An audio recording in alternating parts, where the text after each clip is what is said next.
When Hope Refuses to Die, extended version. Chapter 1. The Weight of Silence.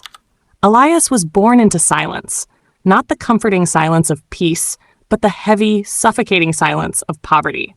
His family's house stood on the edge of the city, where cracked walls and broken windows whispered forgotten promises. At night, the wind slipped through the holes in the roof, rattling the old furniture. Elias often lay awake, counting the leaks when it rained.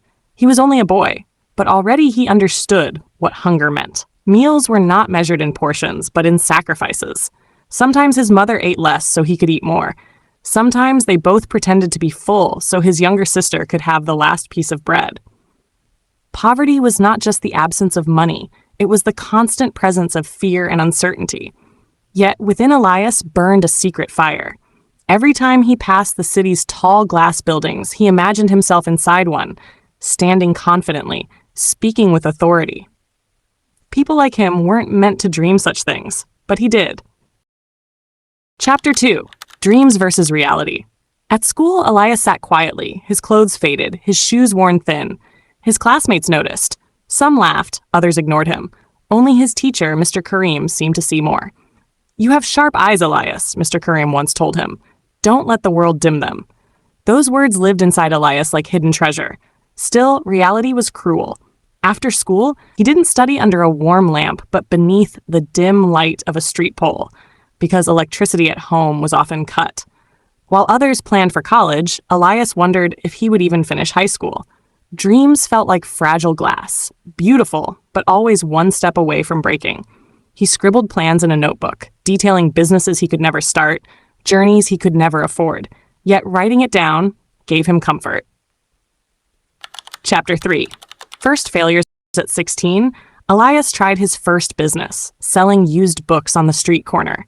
He believed knowledge had value, but few shared his faith. Passers-by shook their heads.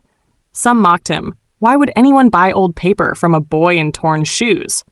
By the end of the month, he had sold almost nothing. His small savings vanished, and with it, his confidence. That night, he sat alone, staring at the empty table, feeling the cold bite of the floorboards beneath him. Failure, he realized, was not just about losing money. It was about losing belief. And yet, something inside refused to break. Chapter 4. Turning Point. The turning point came unexpectedly. Elias met an old man in the park who was sketching the skyline with charcoal. Curious, Elias asked, "Why do you draw?" The man smiled. "Because the world forgets, but paper remembers. Every line I draw is proof I was here." Those words struck Elias deeply. Perhaps success wasn't about money first. It was about leaving proof, creating something that could not be erased. That night, Elias wrote in his notebook, "If the world refuses to see me, I will carve my place until it cannot look away." Chapter 5. The Journey of Hard Work.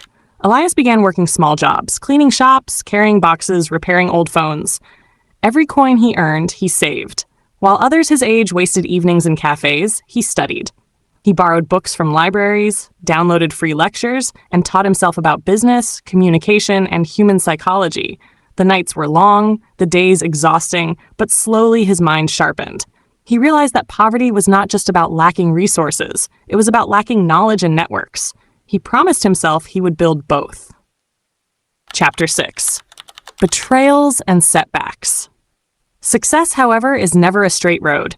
Elias partnered with a friend to start a small phone repair shop. They pooled their savings and rented a dusty corner. For months, business grew, and Elias believed his luck had turned. But one morning, he arrived to find the shop empty. His partner had taken everything and disappeared. Tools, money, even their signboard were gone. The betrayal shattered him. For weeks, Elias felt hollow, as though life itself was mocking his effort. He considered quitting, returning to the shadows where no one could hurt him again. Yet deep inside, the fire still glowed. Chapter 7. Breakthrough. Elias refused to give in. He started again, this time alone. With the little money he had left, he repaired phones from home. Word spread, slowly at first, then faster. His honesty became his brand. One evening, a wealthy businessman brought him a broken device. Impressed with Elias's skill and integrity, the man offered him a contract to service an entire office. That single opportunity changed everything. From one contract came another. From one repaired phone came 10. Elias saved, invested, and grew. Chapter 8. Unexpected Challenges. Even as success grew, Elias faced crises, a sudden economic downturn, a supplier who defaulted, and even a small fire in his workshop. Each challenge could have destroyed him, yet he approached them with calm determination. He learned that real success was not the absence of hardship, but the mastery of navigating it. He also realized that relationships could be as fragile as dreams. Some old friends who returned with promises vanished when times got tough. Others proved loyal beyond measure, and those became... Chapter 9. Giving Back. Years later, Elias walked into his old school, not as a student, but as a guest speaker. He looked into the eyes of children sitting where he once sat. Their faces carried the same hunger, the same uncertainty. "I was you," Elias told them. "I know what it means to feel invisible. But listen carefully. Hope only dies if you let it. And if you hold on, if you fight long enough, it becomes the strongest force in the world." He created scholarships, built libraries, and funded small businesses for others like him. His success was not measured in wealth alone, but in the lives he touched. Chapter 10. Reflection and Legacy. One evening, sitting on the rooftop of his now thriving business, Elias looked back at the streets he had once wandered. The boy who counted leaks in the roof and feared empty tables had transformed into a man who could shape his own destiny. The thought struck him. Hope is not a gift from the world. It is a choice, cultivated every day through perseverance, vision, and unwavering belief. He whispered to himself, "No matter how dark the night, dawn always comes, and I will keep walking toward it." His life stood as proof that even in the darkest corners, when everything seems lost, hope whispers, "Not yet." And when hope refuses to die, neither does the dream.